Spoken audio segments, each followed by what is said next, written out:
Hi guys, how you all doing? My name is Derek Asamoah. Welcome back to the channel. This channel is all about helping you guys become better footballers by talking through and discussing through little tips and tricks on how to become a successful footballer, if that's what you choose to do in life.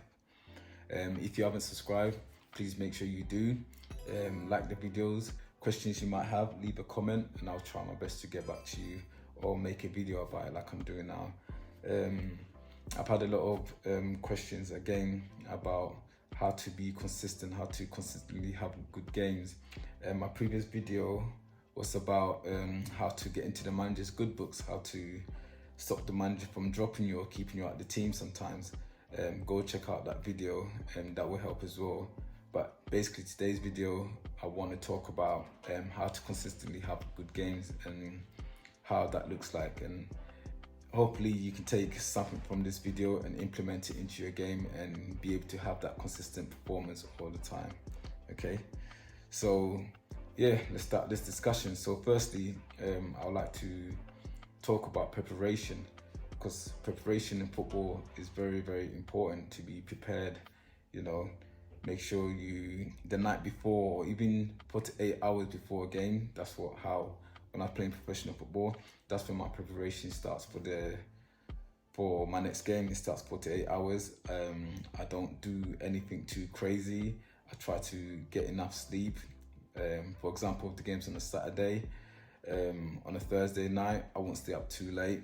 On a Friday night, especially, I'll go to bed at my earliest possible time to give, because you know what I mean, rest is so important. Rest is so underrated in football. The difference between having a good game and having a bad game could all depend on the amount of rest you're able to get. So rest is very important, and what you eat and how you eat throughout the night before, the day before the game is very important. It's also very important to try, I mean, the higher up you go, the more easier it is to find out about your opponent. But even at the lower level of professional, you can still find out some stuff about who you're going to play against and how they play, what their strengths, especially your position, especially who you're going to come up against. So it's very important to get that heads up and start preparing your mind and your body for the game. So yeah, so I'll say preparation is very important. So guys, make sure you prepare right. Make sure everything's on point. Make sure you get enough rest. Make sure you eat the right stuff. Make sure you get enough liquid on board. Yeah, so preparation is very important. The next thing that I would like to talk about is during the game itself. I'm not being like big-headed or anything like that, but it's very hard for me to have a bad game, so to speak. It's very difficult for me to have a bad game because I have so much layers to my game, which is very, very important. You know, when you play a game of football, sometimes I have games where I can't, like, I'm literally seeing two footballs. I have games where I'm trying to control a simple pass and it's hitting my knees, it's rolling under my foot. I'm trying to run with the ball and the ball's getting caught. There's a lot of things that I do that are not going right for me. But the most important thing for me at that moment is to not get discouraged by, because it happens to every player, not get discouraged by it, and to find other ways that I can affect the game in a way that will help my team. Because I can see clearly that from the first 5 minutes that I'm not going to have a good, it's going to be one of those games. And I can either let it eat me up and get dragged off at half time, or get dragged off early in the second half or even in the first half, or I can do something about it. When I say I can do something, I mean, how can I affect the game? Because my normal game, it's not going to plan. Usually I'm a player with good feet. I'm a player that rely on great close control. I'm a player that likes dribbling, but if none of that is working for me that day, then I have to try and affect the game in another way. You know, I've had man of the match performances where I thought I was absolutely terrible, you know. So I'll give you an example. If I'm on the right wing, and that's one of my positions I can play, if I'm on the right wing, and every time I try to dribble against the fullback and I'm losing the ball and he's getting the better of me, I have to use my head and come up with a better way, a better system of trying to get the better of the fullback. So sometimes instead of dribbling against him, sometimes I have to use my intelligence. Sometimes I have to run off the ball more. Sometimes I have to stop. I have to play more 1 or 2 touch. Sometimes I have to use my teammates to get around the fullback and put in crosses or try and get assists. There's no point of me trying to do exactly the same thing, because this is what I do every game. Today is not working. So the best thing for me to do is find other ways, like rely on my teammates a bit more, work hard off the ball, make runs off the ball instead of on the ball, make runs behind the defense, take as few little touches of the ball as possible. Because the worst thing you can do if it's not going well for you, like your control or your dribbling is not going well for you, is to keep doing exactly the same thing, and getting frustrated. And by the end of the game, if you make it to the end of the game, you're like, oh, that was such a terrible game. But like I said, find other avenues, find other ways to get the better of the defenders, which is on the right wing. In my case, I will do more off the ball running, getting behind the defense, do a few more 1-2s with my defender, use 1-2 with my teammate, use my teammates a lot more, rely on my teammates a lot more.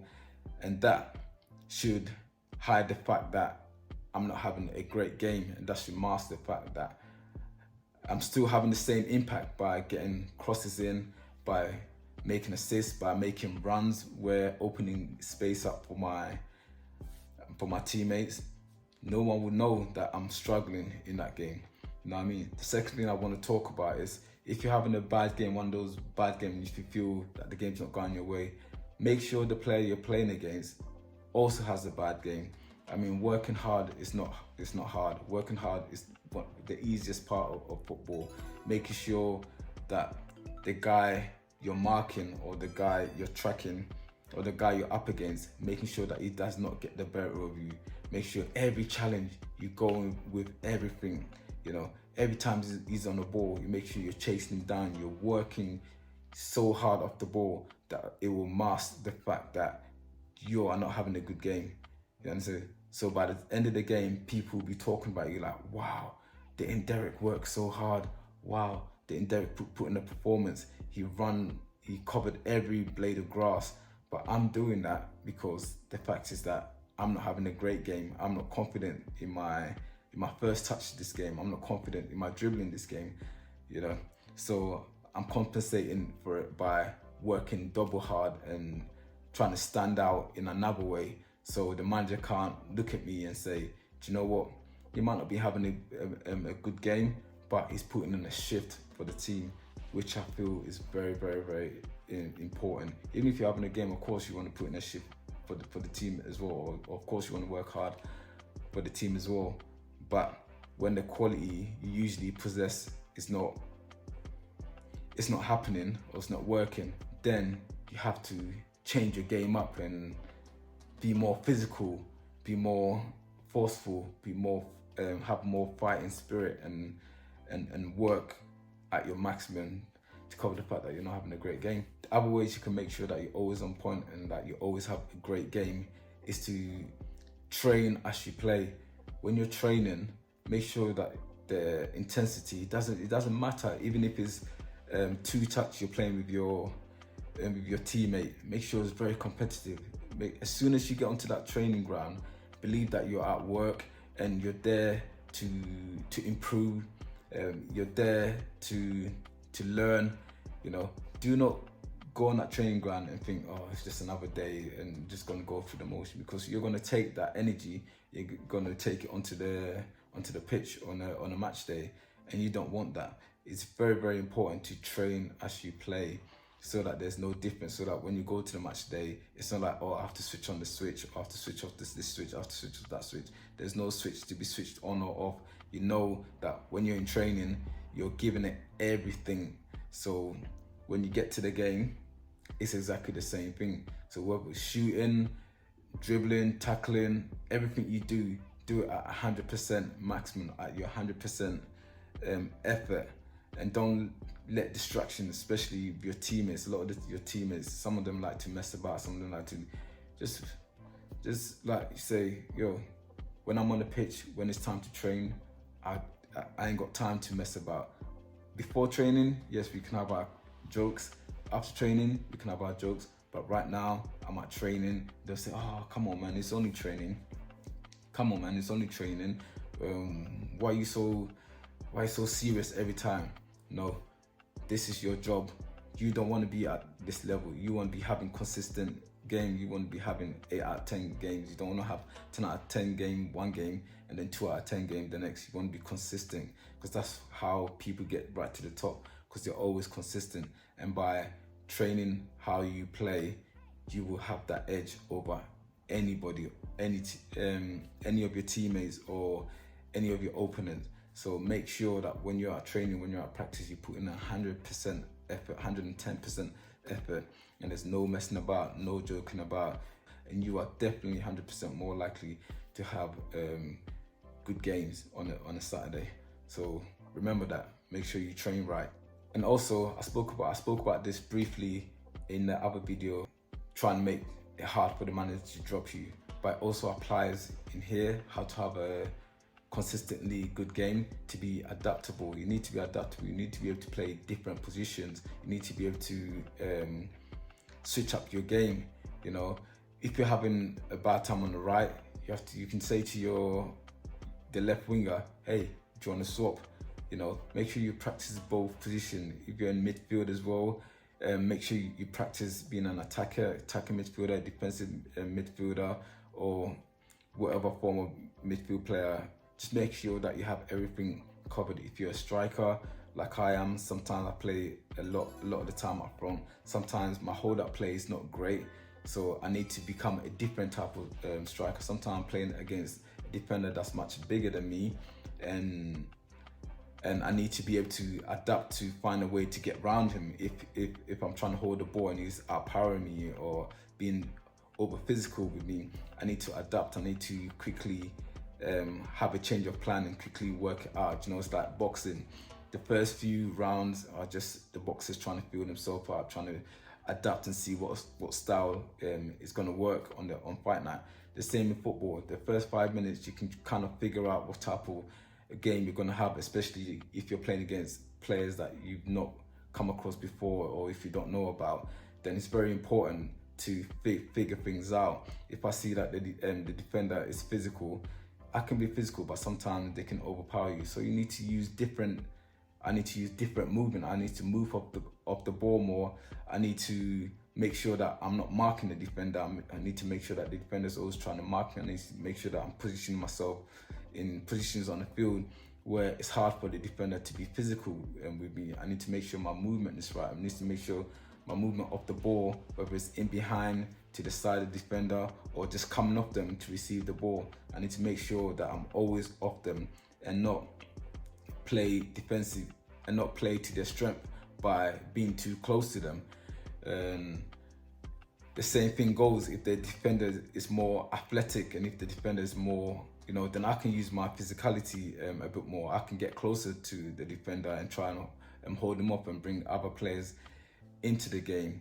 The same thing if the defender's slow, I can maybe look to go behind him. I can maybe look to do 1-2s and get the ball in behind them. I can maybe look to drag them to places where they don't want to go, and then explore using my speed or using my pace if I've got pace, which I was blessed with, and just use that to get in behind them. So it's very, very important to be able to adapt to different situations when you're playing. So it doesn't matter what kind of player I come up against, I can always figure out and adapt. Like I said, I've got many layers to my game, and it's very important that as a player, you figure things out. As a player, you learn to do different type. You don't just become one-dimensional. You don't become predictable. You need to, just because you've got pace, it doesn't mean that's all you're going to rely on. Just pace. You need to learn other parts of the game, that when you come across somebody or a defender that's just as quick as you, need to be able to change it up and try and outsmart them. You know, so it's very, very, very important to be adaptable and assess situation and be intelligent enough to know that when one thing's not working, Try different things. Don't keep repeating the same thing, thinking that, oh, it's gonna work, it's gonna eventually work, it's gonna eventually work.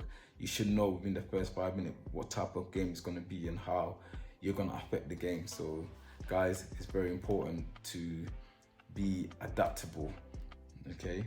And how you get adaptable is just by learning different stuff, different style of play, having different attributes to your game, whether it's working on your left foot so you'll be able to go on the left side more, whether it's working on your right foot if you're left footed, whether it's getting faster, whether it's getting more stronger, whether it's practicing your quick feet, or whatever it is, you need to get on that training page. You need to practice and make sure that you're adaptable and you can adapt to different situations.